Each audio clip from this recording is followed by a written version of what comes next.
aquilo que o Espírito Santo quer falar ao nosso coração. Eu só peço em nome de Jesus que você não converse com ninguém, mas fique atento à voz do Espírito Santo. Amém? Amém.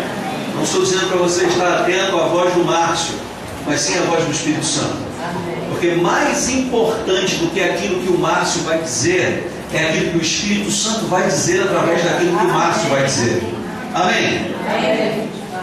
Nós temos necessidades diferentes, pessoas diferentes aqui, e eu só tenho uma palavra. Mas o Espírito Santo pode pegar a palavra que eu falo e suprir a sua necessidade. Amém. Eu vou estar falando da palavra de Deus. Amém. Amém. Amém. Amém, gente? Amém. É sério o que a gente fez aqui essa noite. Confessar, declarar que uma só palavra vinda do Senhor pode mudar a nossa vida.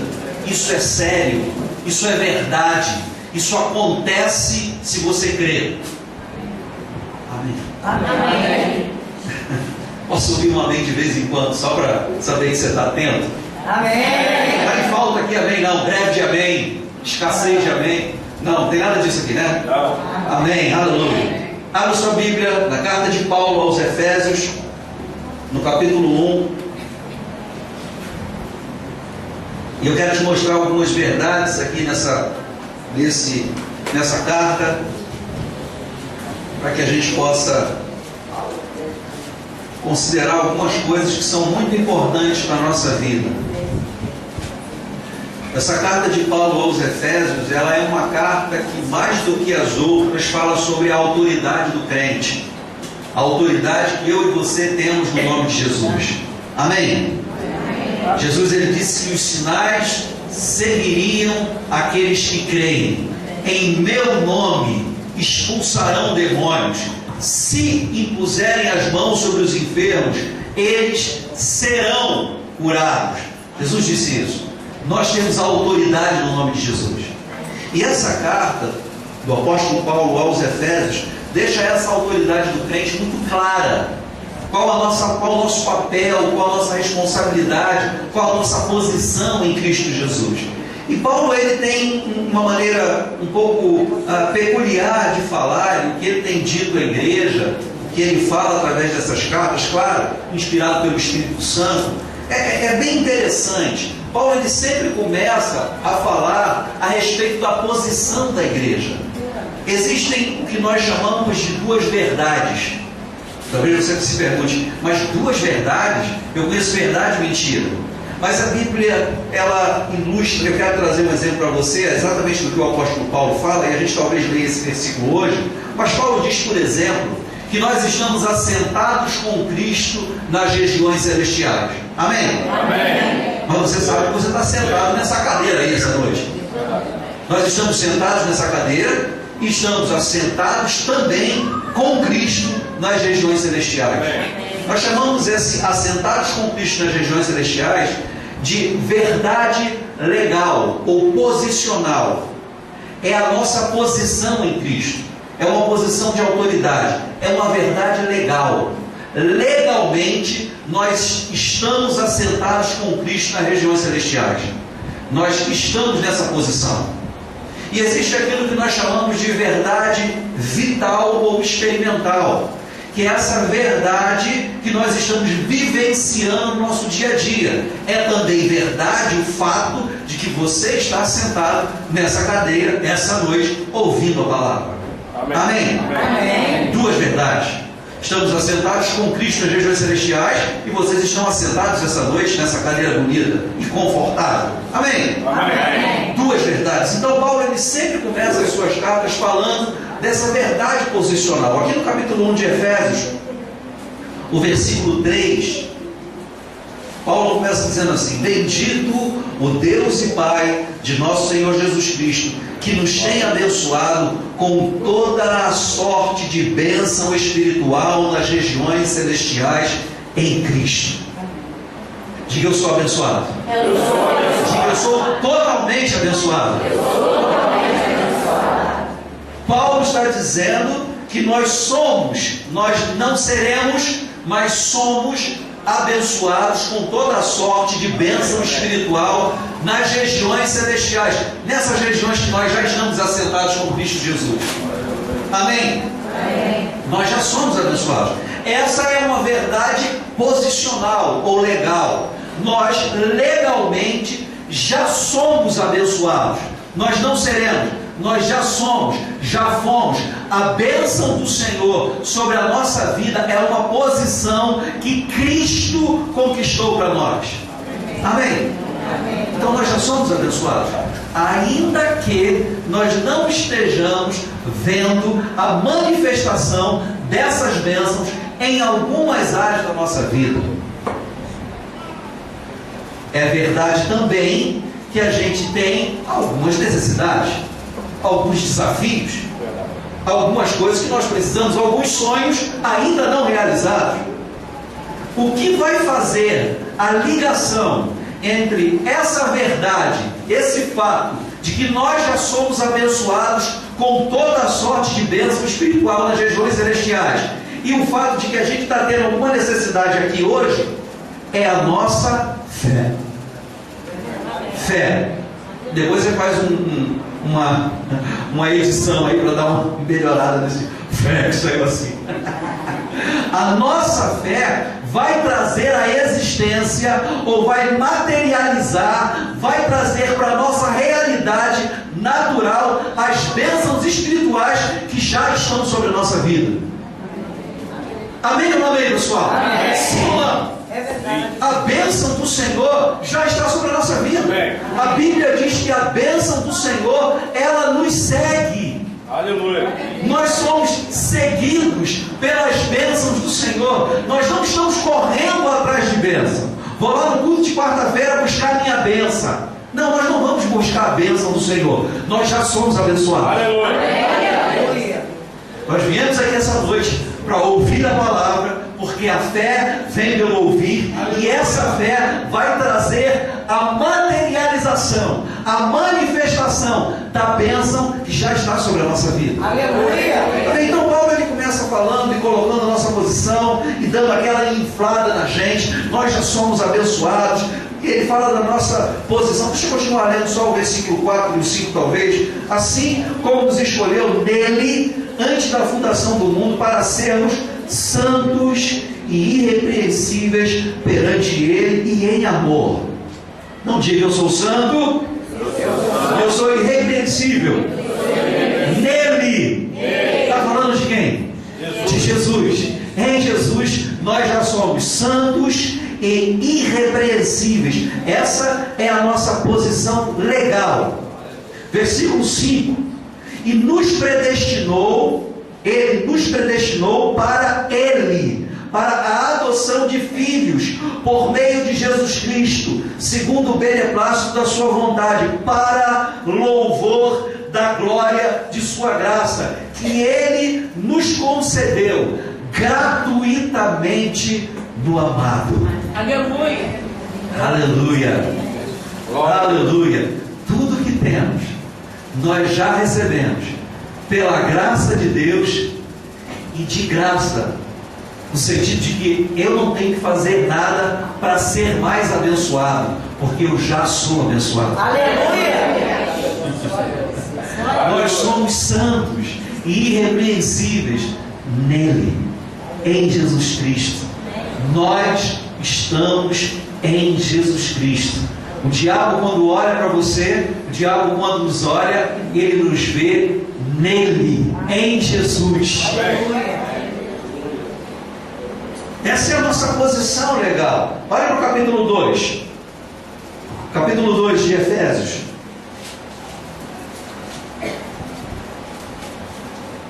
Ele quem? Jesus. Diga pelo amor de Deus. Ele quem? Jesus. Ele nos deu vida, estando vós mortos nos vossos delitos e pecados, nos quais andastes outrora, segundo o curso desse mundo, segundo o príncipe da potestade do ar, do espírito que agora, nesse exato momento, atua não em nós, mas nos filhos da desobediência, entre os quais, esses filhos da desobediência, também todos nós andamos outrora antes, mas o passado não vai mais nos prender, amém? Segundo as inclinações da nossa carne, fazendo a vontade da carne e dos pensamentos, se éramos, por natureza, filhos da ira, como também os demais. Mas Deus, diga, mais Deus, sendo rico em misericórdia, por causa do grande amor com que nos amou, e estando nós mortos em nossos delitos, nos deu vida juntamente com Cristo. Pela graça sois salvos. Amém. E juntamente com Ele nos ressuscitou e nos fez assentar nos lugares celestiais em Cristo Jesus. Aleluia! Aleluia! Obrigado. O nosso Deus é bom. Eu fico ouvindo as pessoas dizendo que agora que você recebeu a Jesus Cristo, agora que você escolheu caminhar com o Senhor, você vai ver como é difícil, como é mais complicado, agora que as coisas vão apertar a gente. É o meu testemunho pessoal. Era muito pior sem Deus do que com Deus. Era muito pior servir ao diabo do que ser filho de Deus. É incomparavelmente melhor servir ao nosso Pai de amor. Você escolheu o melhor caminho. Você escolheu viver o melhor. Você escolheu viver uma vida que você nunca viveu antes. E Ele nos amou quando nós estávamos vivendo aquela outra vida. É muito melhor, gente. Você fez a escolha certa. Você é um privilegiado. Eu quero, em nome de Jesus, aplaudir você.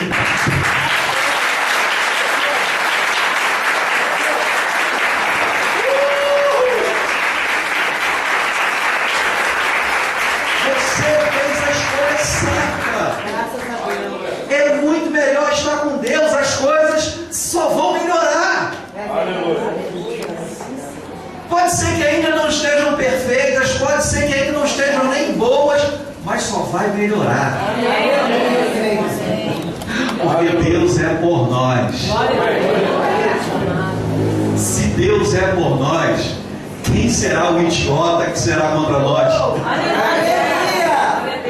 Deus é por nós, Ele está do nosso lado.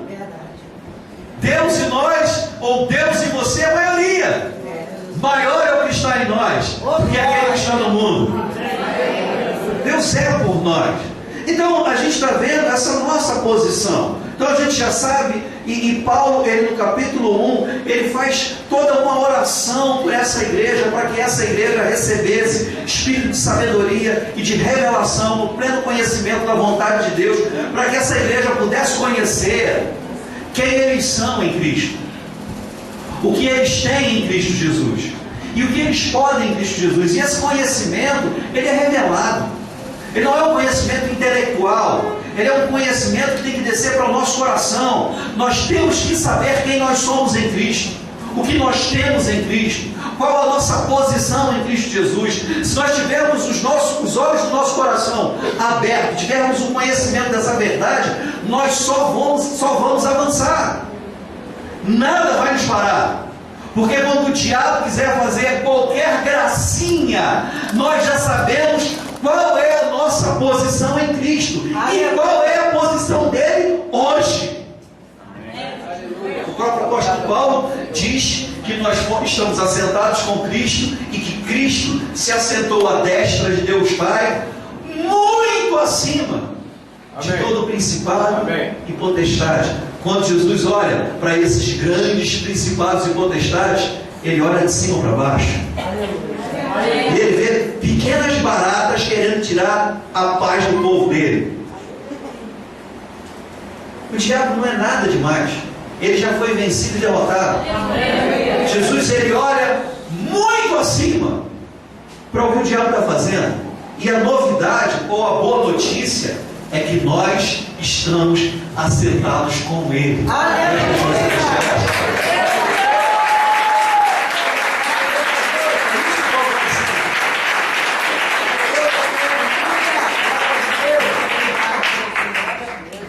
Depois você pode ler toda a carta de Paulo aos Efésios, mas isso que eu estou dizendo é apenas para fazer a introdução daquilo que de fato eu quero falar com vocês.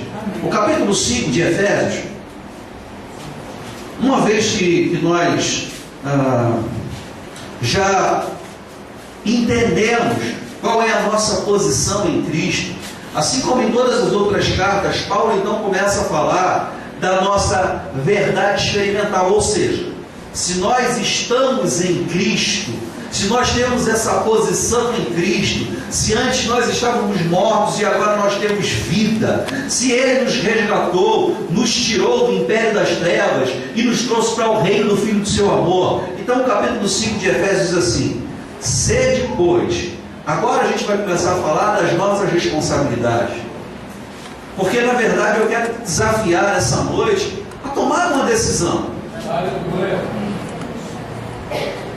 A nossa vida, ela é um resultado de um conjunto de decisões que nós tomamos. É verdade. E nós somos desafiados pelo Senhor em Sua palavra a tomarmos decisão de qualidade.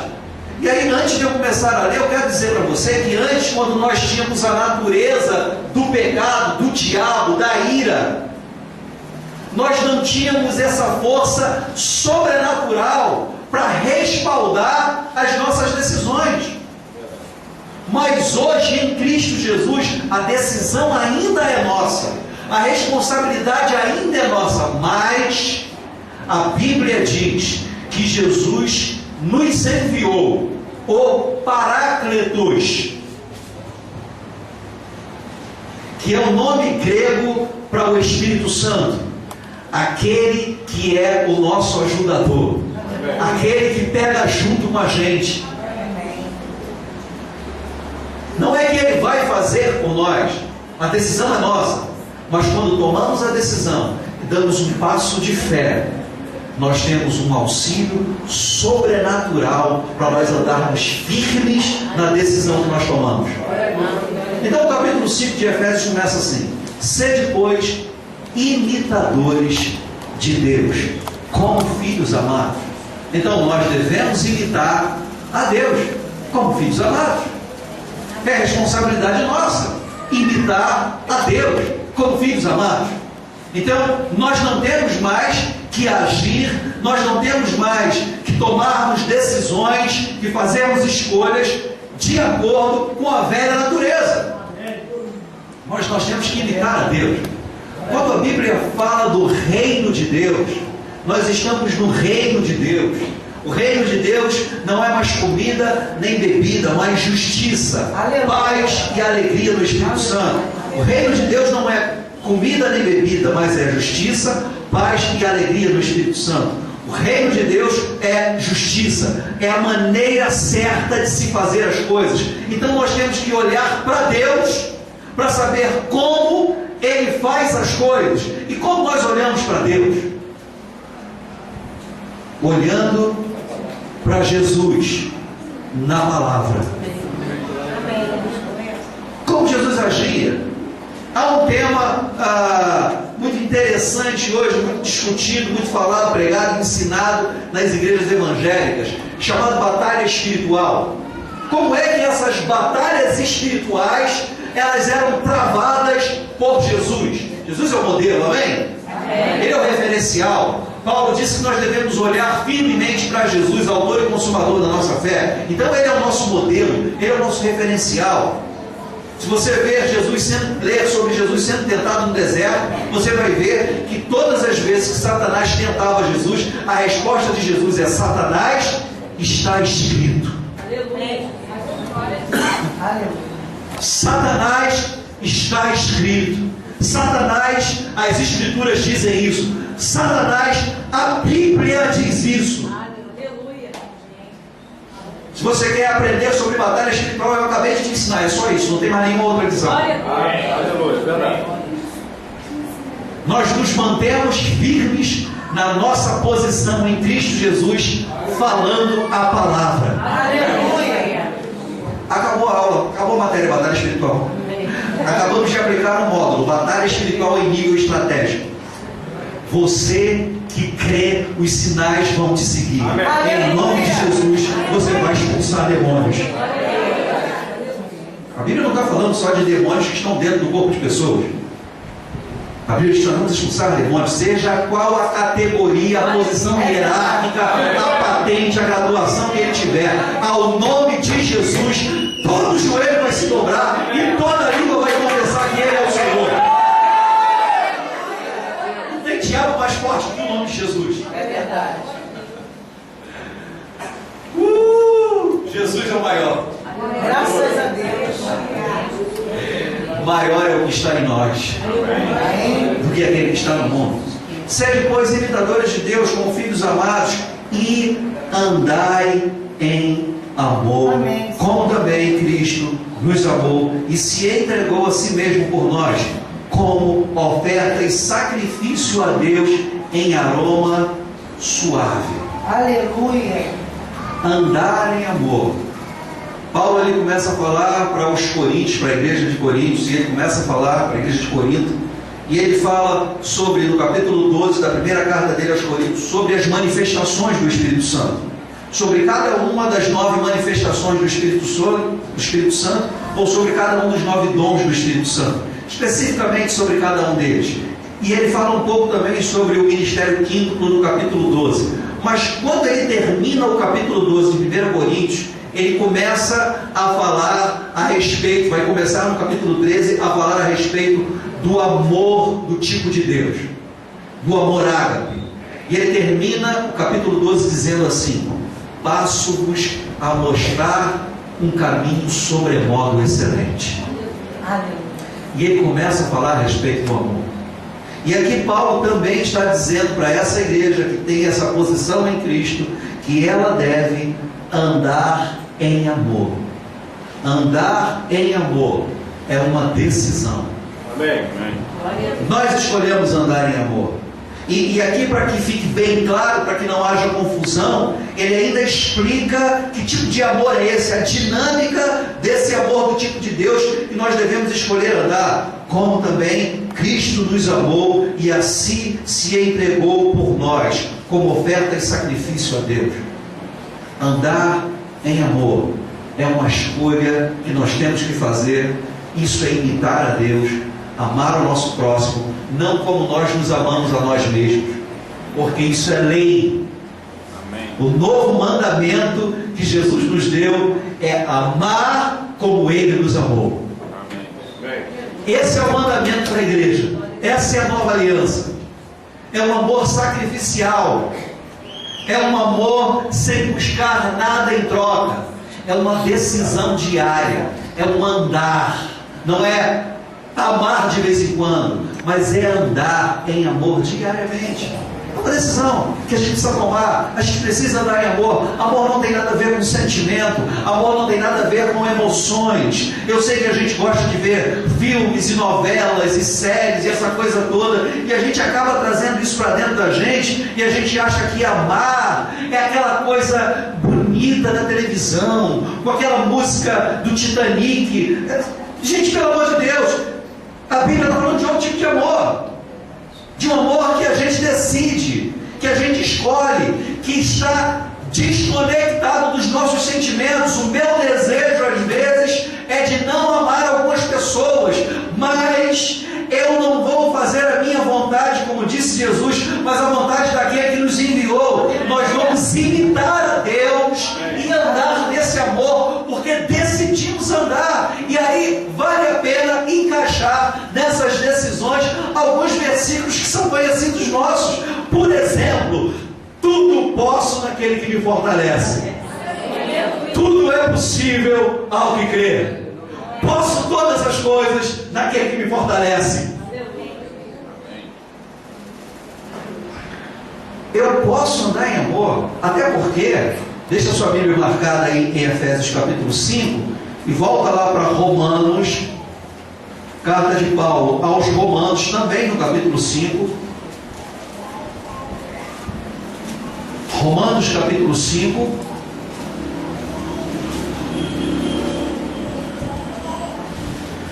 Versículo 5. Eu vou ler aqui na minha versão. Ora, a esperança não confunde, porque o amor de Deus é derramado em nosso coração pelo Espírito Santo que nos foi dado. O amor de Deus já foi derramado no nosso coração pelo Espírito Santo que nos foi dado. Diga, eu tenho o amor de Deus. Eu tenho o amor de Deus. O amor de Deus, ele já foi derramado no nosso coração. De fato, esse amor de Deus é o próprio Deus em pessoa habitando em nós, porque Deus é amor. O amor é o fruto do Espírito, é o resultado do Espírito Santo no nosso espírito. Nós já temos o amor de Deus. Agora, o fato de termos o amor de Deus derramado no nosso coração pelo Espírito Santo não nos libera da responsabilidade de andar em amor. Andar em amor é uma decisão nossa, mas o amor de Deus já está aqui dentro de nós. Então, quando nós tomamos a decisão de andar em amor, há um amor sobrenatural para respaldar essa nossa decisão. Amém? Amém. Mas o primeiro passo é nosso, e é pela fé. Não tem nada a ver com sentimento. A vontade de estrangular, a vontade de morder. Mas nós escolhemos um caminho melhor, o de andar em amor. Jesus disse: amai os vossos inimigos. Aumenta a minha fé, Senhor. Aleluia. Perdoai aqueles que vos ofendem, bendizei aqueles que vos maldizem. Isso é vida cristã, gente. Amém. Isso é motivo para você sair sapateando pela igreja daqui até lá fora e voltar 3 vezes.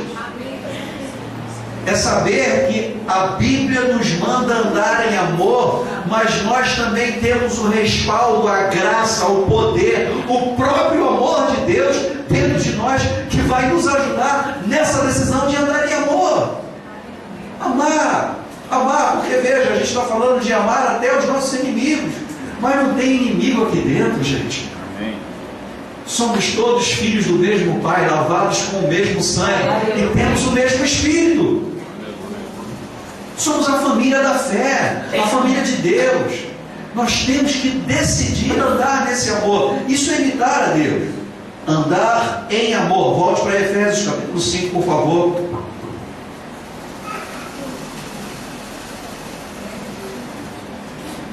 Até que hora?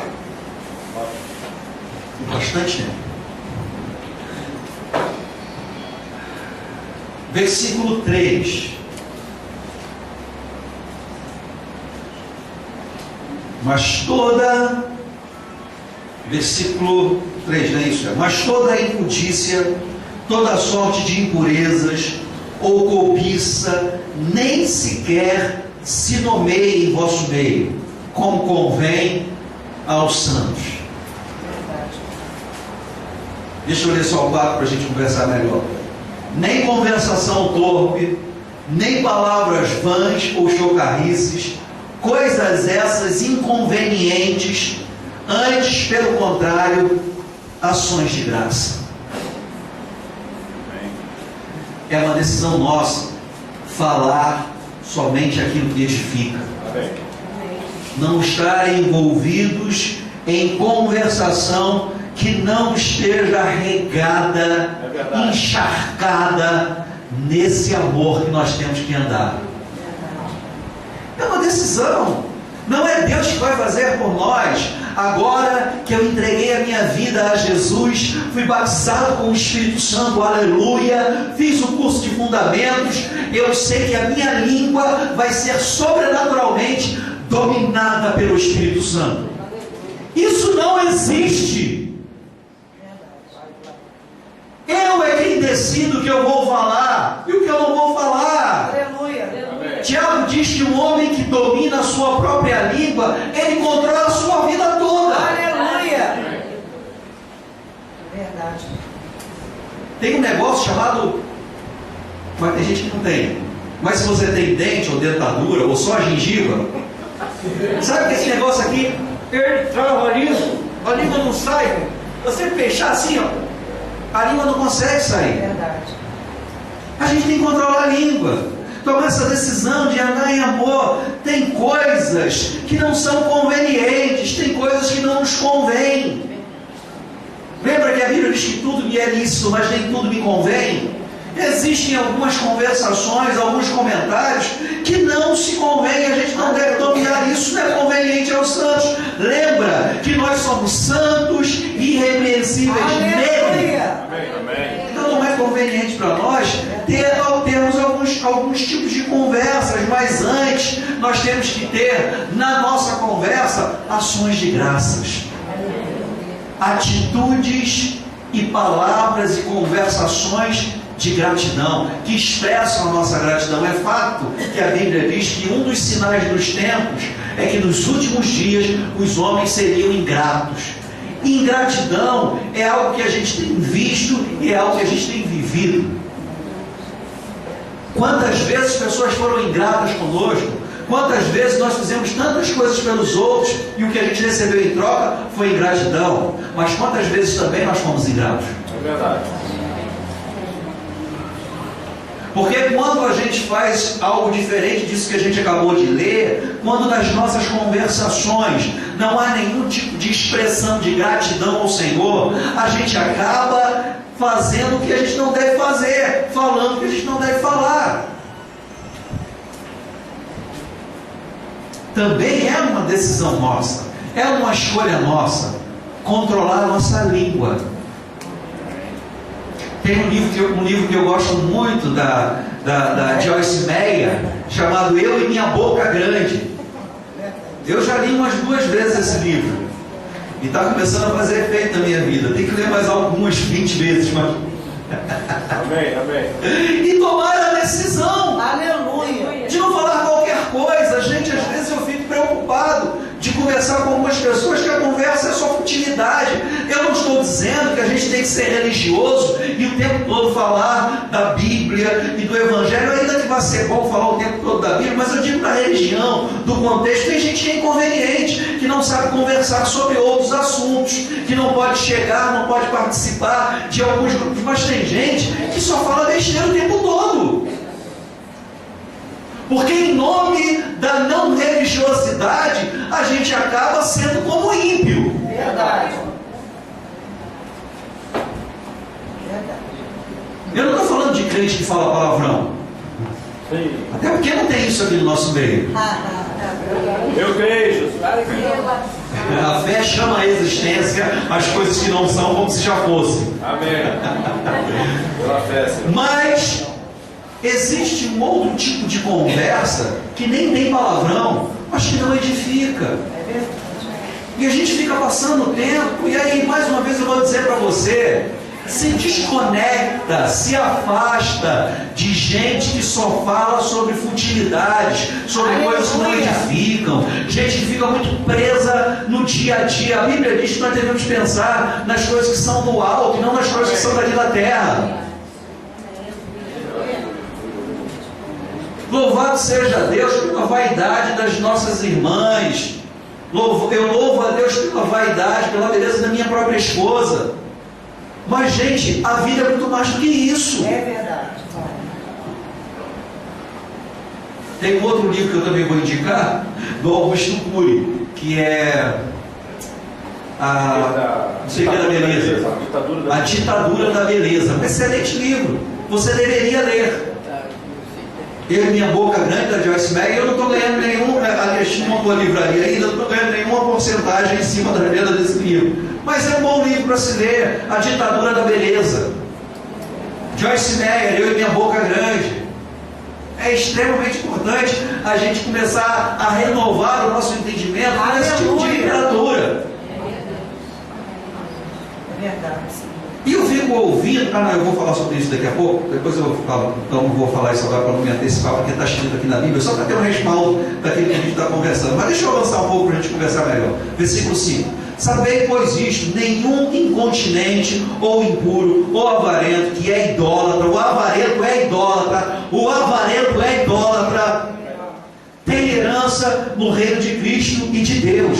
Ninguém vos engane com palavras vãs, porque por essas coisas vem a ira de Deus sobre os filhos da desobediência. Portanto, não sejais participantes com eles nessas coisas que trazem a ira de Deus.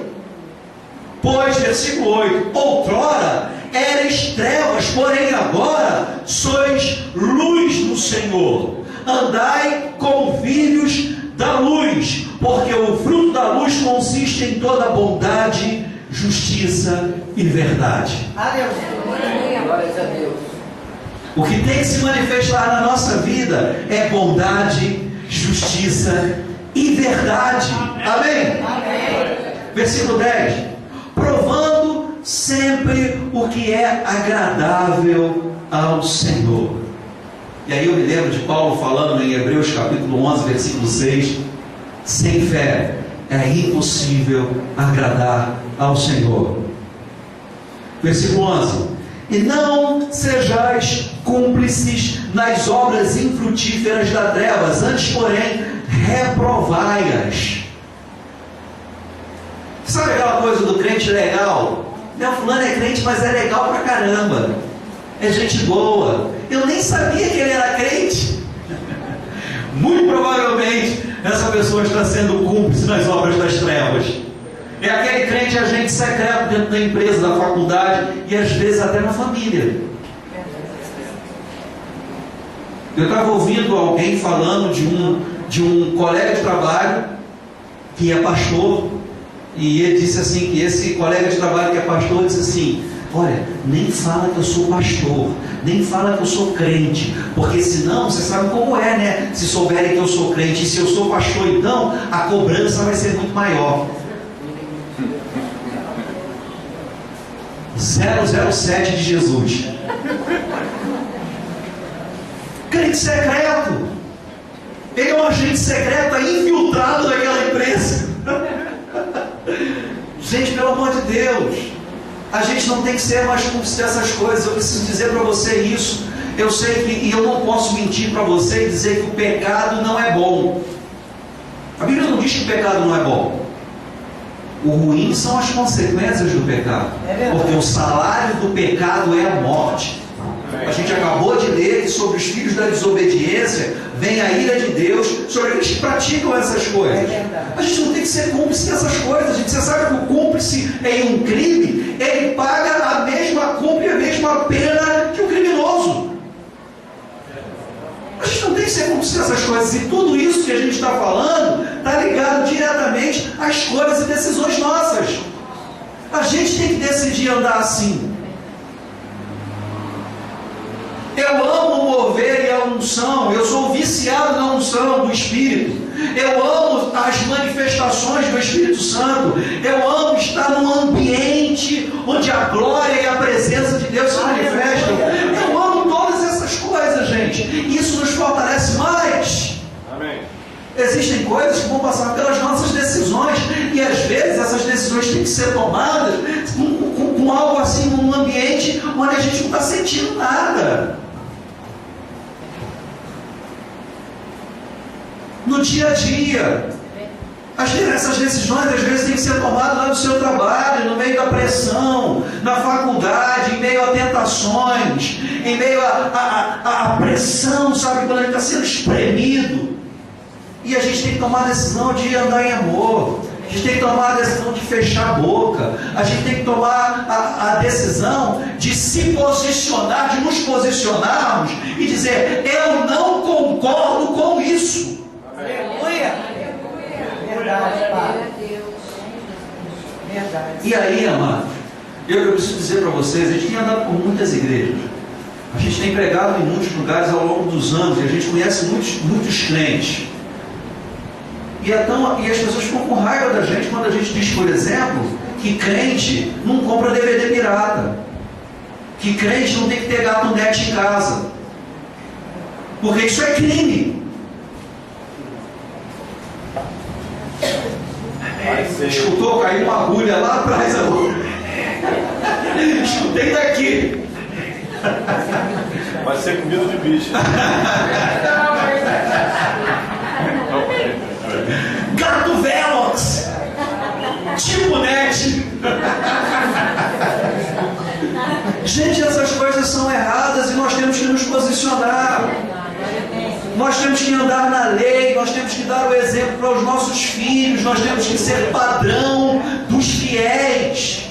Se as pessoas lá de fora querem ver um referencial de um cidadão correto, cumpridor das leis, que se submete às autoridades, eles têm que entrar na igreja e encontrar isso. Aleluia. Para que quando alguém estiver colhendo as consequências dos seus erros, lá do lado de fora, eles se lembrarem de serem atraídos para o meio do povo de Deus, onde as pessoas andam e vivem em santidade e são corretas. Amém. Amém.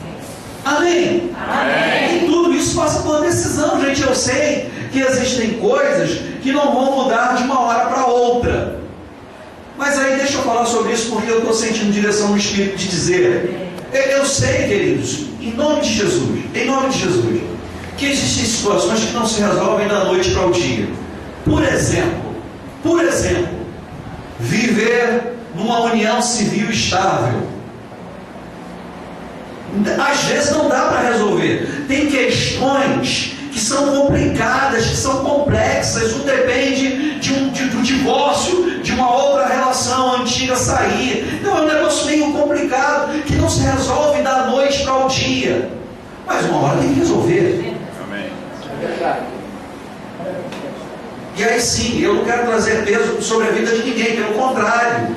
Porque Deus sabe que você quer e que você deseja, e essa é a atitude correta. Deus, o Senhor sabe que eu quero, mas eu dependo de terceiros.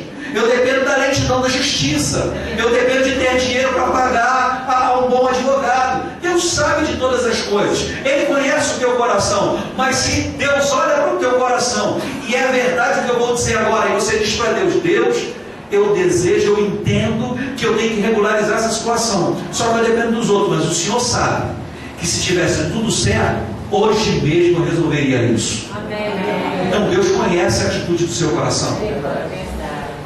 Mas tem coisas que dependem da gente tomar decisão, gente. E aí, eu vou dizer para você, às vezes é muito bonito o sapatear, o dançar e o rodar, mas se o sapatear, o dançar e o rodar não está alinhado com uma vida justa e reta, isso não tem valor. É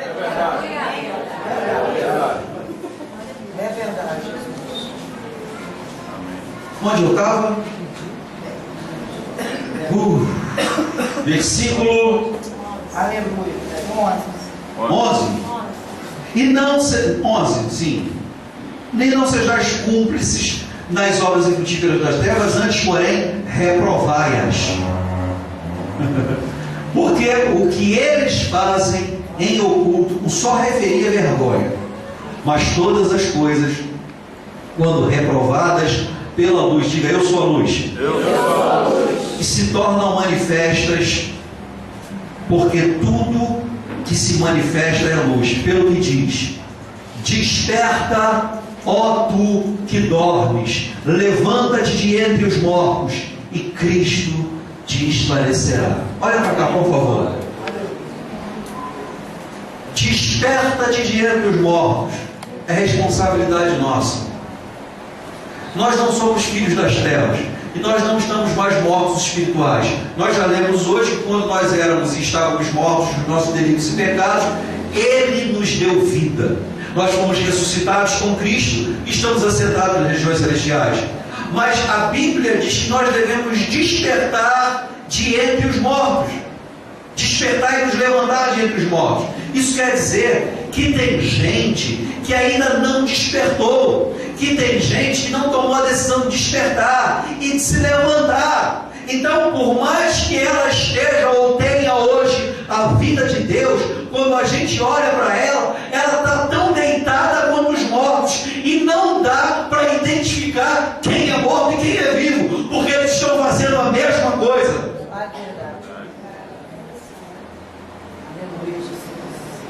Isso é ser cúmplice das obras infrutíferas das trevas. Se eu sou crente, se eu sou filho de Deus, se eu tenho Deus habitando em mim, eu tenho força de Deus para sair de qualquer situação. Mas eu tenho que despertar. Essa noite Deus te trouxe aqui para te despertar. para te dar uma sacudida. Desperta. Deus está gritando com você, Deus está falando com você, mas Ele te trouxe aqui por causa da misericórdia, do grande amor com que Ele nos amou, para dizer para a gente: desperta! Agora não é só desperta, não é só desperta, não é só desperta do que dorme, mas levante-se de entre os mortos. Tome uma decisão de qualidade, de se levantar, de erguer a cabeça, de deixar o passado para trás e de avançar. Se eu errei até hoje, se eu estava vivendo uma vida muito parecida com a vida que os filhos das trevas vivem, com a vida que aqueles que não têm Jesus vivem, eu vou viver a partir de hoje. Não importa o ontem, ninguém está aqui para te acusar pelo ontem. Não há mais condenação para os que creem. Eu quero dizer para você: Deus te trouxe aqui para que você desperte hoje e comece a viver a partir de hoje uma vida diferente, e o passado não vai mais te condenar. É daqui para frente. Paulo disse: uma coisa eu faço, é que esquecendo-me das coisas que para trás ficaram, eu sigo para aquelas que estão diante de mim. Amém. É daqui para frente, é de agora em diante. Vai ser diferente. Eu decido fazer diferente. Agora, como é que a gente chega a essa situação de viver como morto, mesmo tendo a vida de Deus? Com pequenas concessões, com pequenas permissões, com pequenas coisinhas, sabe, que a gente não fazia antes, e que a gente começa a abrir um pouquinho aqui, um pouquinho ali, um andar menos em amor nessa situação, com esse irmão, com essa irmã, não ter algum tipo de conversa, começar a falar incredulidade, palavras negativas, encher a mente com pensamentos negativos, encher o coração com palavras que não vão te levar a lugar nenhum. Pequenas decisões, pequenas escolhas, colocar sempre o Senhor em segundo lugar, não dar mais prioridade à palavra de Deus, decidir viver uma vida de oração sem qualidade. Orávamos muito no passado, mas hoje é muita correria, não tem muito tempo, e a gente acaba abrindo mão. Talvez eu não tenha tempo hoje de estar trancado no meu quarto por horas orando em outras línguas, mas eu tenho tempo em qualquer lugar e em qualquer momento de viver uma vida de oração, porque Deus habita em mim. Amém. Eu posso estar dentro do ônibus, do meu trabalho, em qualquer lugar, andando e orando, como Paulo diz em 1 Coríntios, no capítulo 14, comigo mesmo e com Deus. Não preciso atrapalhar a viagem de ninguém no trem nem no ônibus, como aquela música que o Nilson gosta, do cara que é batizado no Espírito Santo no ônibus. Você não precisa atrapalhar ninguém, você não precisa dar show, você não precisa fazer espetáculo. E você sabe que a gente perde o sobrenatural por causa do espetacular? Eu preciso dizer isso para você. Estar sentado quietinho no seu lugar, no ônibus, com o olhinho fechado, sem incomodar ninguém, falando: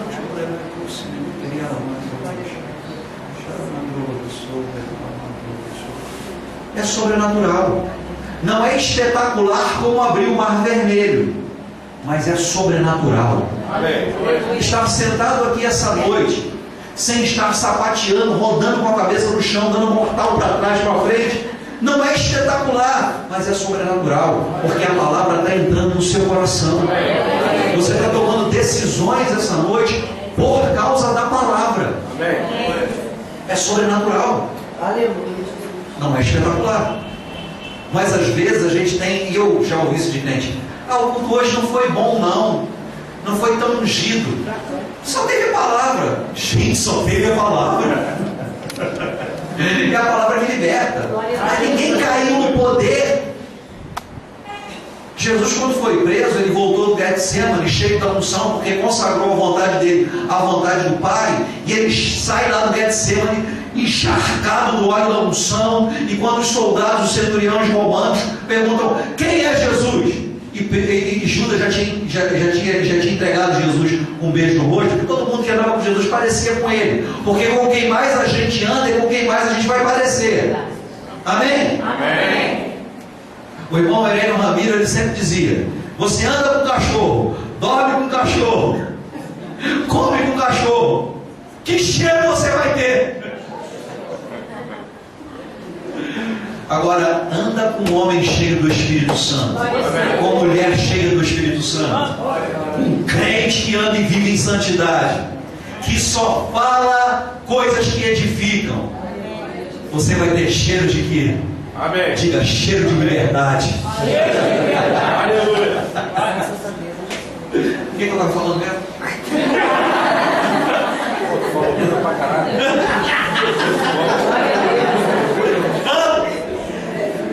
Está vendo como vocês estão prestando atenção naquilo que eu estou falando? O espetacular e o sobrenatural. O espetacular e o sobrenatural. Obrigado, Paulo Marcelo. O espetacular e o sobrenatural. Às vezes a gente perde o sobrenatural porque a gente quer o espetacular. A gente quer assim eu estava falando do centurião romano, dos soldados romanos que prenderam Jesus. Jesus sai do Getsemane cheio do Espírito Santo, ungido, e Judas dá o beijinho em Jesus para trair Jesus, para identificar quem era Jesus. E quando eles perguntam quem é Jesus, eles já sabiam, porque Judas já tinha entregado Jesus. Quem é Jesus? Jesus diz assim: sou eu. A Bíblia diz, o relato bíblico diz que todos caíram debaixo do poder de Deus. Aí eles se levantaram e prenderam Jesus. Ninguém se converteu. Não foi espetacular?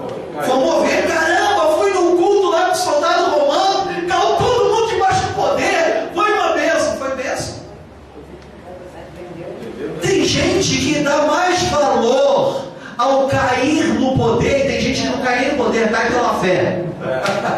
Como é que é aquele apóstolo? Aquele apóstolo que caiu pelo poder. Qual? Aquele. Peraí, você tá me filmando. Pois é, o irmão caiu lá no poder, lá na unção, aí ele viu que não filmaram, aí ele levantou, mandou sair da frente e caiu de novo.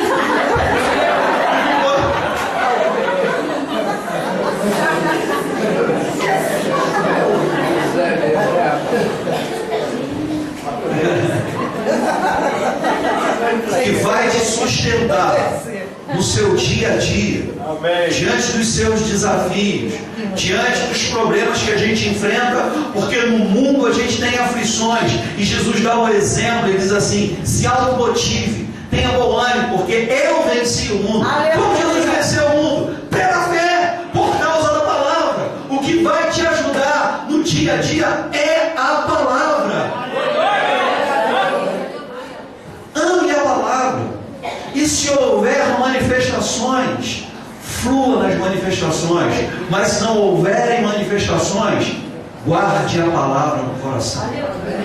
O salmista dizia: escondi a tua palavra no meu coração, para eu não pecar contra ti. Tem mais 2 minutos para ler todo o capítulo 5 de Efésios. Então, nós paramos no versículo 14: desperta do que dorme, levanta-te dentre os mortos, e Cristo te iluminará ou te esclarecerá. Versículo 15: portanto, vede prudentemente, veja você mesmo, prudentemente como você anda, não como nécio, mas sim como um sábio. E eu quero terminar no versículo 16: remindo o tempo, porque os dias são maus. Arrumar tempo, remir o tempo, administrar o tempo, é responsabilidade nossa. Nós decidimos arrumar tempo. E gente, o dia só tem 24 horas. Não tem oração que vai fazer o dia ter 25. O dia tem 25 horas. Talvez você faça até o sol parar. Mas 24 horas. Talvez você faça até o sol parar com a sua oração. Mas não tem necessidade. Se a gente quiser, e se a gente priorizar o Senhor e a sua palavra, a gente vai arrumar um tempo na nossa agenda corrida e cheia, para dar lugar, para dar espaço, para buscar o Senhor. Deixa eu ler só o outro. Posso ler o outro versículo? Eu falei que era o versículo do remir o tempo, mas depois do remir o tempo diz assim: por esta razão não vos tornei insensatos, mas procurai compreender a vontade do Senhor, e não vos embriagueis com vinho, no qual há dissolução, mas enchei-vos do Espírito Santo. Amém. Então eu devo arrumar tempo para não ser insensato e buscar compreender qual é a vontade do Senhor. E o versículo 18, então, depois de todas as decisões, porque a gente fala muito sobre viver uma vida cheia do Espírito Santo. Viver uma vida cheia do Espírito Santo não é só orar em línguas. Orar em línguas tem um valor tremendo, mas as nossas decisões vão nos fazer, porque quando a gente lê no versículo 18, encha-se do Espírito, não se embriague com vinho, mas se encha do Espírito. Essa palavra se encha, ela quer dizer se encher continuamente. É verdade. Viver toda uma vida cheia do Espírito Santo. Não é ser cheio do Espírito Santo apenas em alguns cultos, mas é viver uma vida cheia do Espírito Santo no nosso dia a dia. Para se viver uma vida continuamente cheia do Espírito Santo, nós precisamos tomar decisões de qualidade. Arrume tempo para o Senhor, dê prioridade ao Senhor, abra mão de algumas horas de televisão para se dedicar ao Senhor, porque a gente reclama, não tem tempo, eu trabalho tanto, estudo e não sei o que, e é tão difícil, não consigo ler a Bíblia, não consigo orar. Aí quando a gente dá um pouquinho de corda, aí a pessoa está falando do último capítulo da novela, do Jornal Nacional e de uma série de coisas. Como é que não tem tempo? Tem tempo. Tem tempo, gente. Sem tempo para ficar fofocando da vida dos outros, tem tempo para falar com o Senhor. Sem tempo para ficar gastando tempo diante de uma televisão. E eu não estou dizendo que é pecado ver televisão. Eu não estou dizendo que é pecado ir ao cinema ou ir à praia ter lazer. Nós temos que viver uma vida com equilíbrio. Verdade. Mas a prioridade é o Senhor. Se eu só tenho 2 horas no meu dia livre, essas 2 horas. Dá tempo. Aquelas plaquinhas da dica assim. Sendo filmado, tem até aquela coisa. Tem que dar uma de Wagner Monte. A gente precisa priorizar o Senhor Verdade. para viver uma vida cheia do Espírito Santo. Amém, Jesus, Na amém. próxima oportunidade que eu tiver, a gente vai estar falando mais sobre, vamos dar continuidade a esse capítulo, se o Senhor permitir, falar sobre viver uma vida cheia do Espírito Santo, falando entre nós, com salmos, hinos e cânticos espiritual, entoando e louvando a Deus de coração. Viver essa vida cheia do Espírito Santo. Mas a gente precisa, em nome de Jesus, tomar uma decisão. A gente não pode sair daqui essa noite sem tomar uma decisão. Tomar uma decisão de qualidade, de nos tornarmos, como Paulo disse a Timóteo, padrão dos fiéis, referencial. O Jesus mais perto ou mais próximo que a sua família vai ver é você. Amém. Que os seus vizinhos vão ver é você. Que os seus colegas de trabalho vão ver é você. Que os seus colegas na escola, na faculdade vão ver é você. Você é o referencial. Paulo disse: sede meus imitadores. Paulo era sujeito homem, é sujeito homem. Sede meus imitadores, como eu sou de Cristo. Nós temos que imitar, como lemos aqui, a Deus. Andar como Cristo andou, em amor. Nós vamos nos tornar um referencial, um padrão, num mundo que tem carência hoje de referenciais. As pessoas lá fora, você pode pensar que não, mas as pessoas lá fora estão procurando alguém que viva uma vida correta, porque ninguém quer viver uma vida errada pelo resto da vida. Verdade. Eles estão procurando, eles estão decepcionados porque não têm ou não viram muitos crentes como referencial, pelo contrário. Estão procurando gente que viva correta, gente que tome a decisão de seguir as leis, de fazer o que é certo, de regularizar a sua situação, de acertar o que precisa ser acertado, que vive uma vida cristã. Gente assim. Amém? Fique de pé, por favor.